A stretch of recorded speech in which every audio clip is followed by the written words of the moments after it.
Saya kena dipukul, ditarik, lepas tu kejiran pun datang tegur. Kenapa buat? Dia tak bersalah, dia tak pergi mana pun.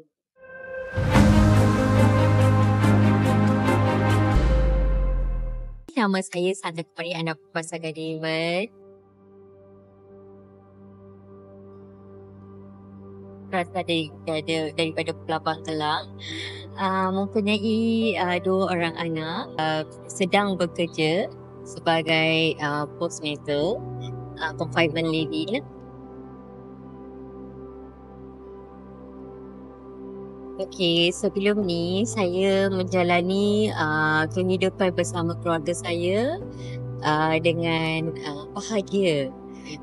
Dan selepas berkahwin, ianya menjadi terlalu pahit. Saya ingatkan ia indah, tapi saya dicampak begitu. Kadang-kadang masa tu pernah terfikir nak attempt. So saya fikirkan anak-anak saja pada masa tu. Takkan lupakan tu, keluarga mereka datang ke rumah. Mereka datang semasa ketiadaan pasangan, pukul saya kerana tidak ada apa-apa yang telah berlaku, tetapi mereka mewujudkan perkara tu, menyatakan saya something. So saya kena dipukul, ditarik, lepas tu kejiran pun datang tegur. Kenapa buat?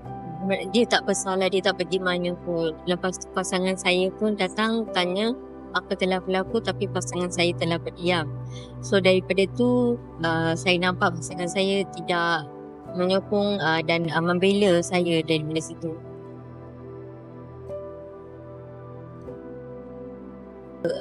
Tiada yang membantu saya di masa itu. Hanya merupakan sokongan ibu menasihati saya supaya tidak lagi jatuh gaung.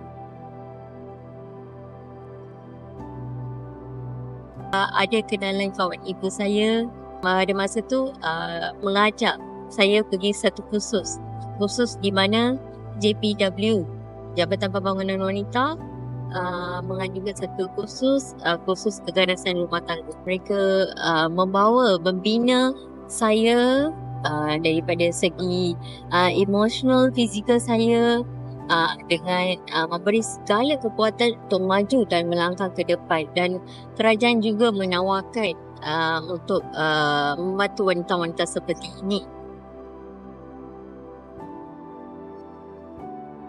Yes, wanita can do it.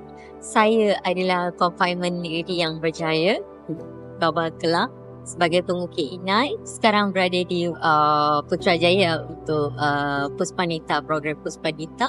Wanita di luar sana haraplah jangan berhenti dan keluar dengan bertanya. Jangan berhenti belajar. Oh, saya dah tua tak boleh, jangan berhenti belajar. Belajar ni seperti lautan, so jangan berhenti belajar. Hai, saya Sandra Kumari Anak Pasangan Raymond. Saya berharap cerita saya ini menjadi inspirasi kepada wanita di luar sana